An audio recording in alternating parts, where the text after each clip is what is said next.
just unpacked these white earbuds. Come nicely boxed up.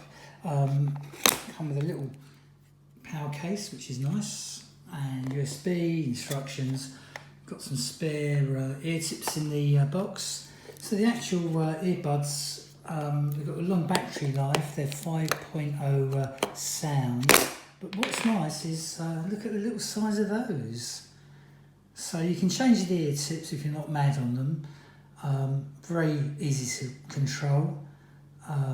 This company, I've had different products over the years, and they do make a really nice quality sounds. Earbuds that had loads of different designs, but this is a very, very nice new design. I will include the link for these.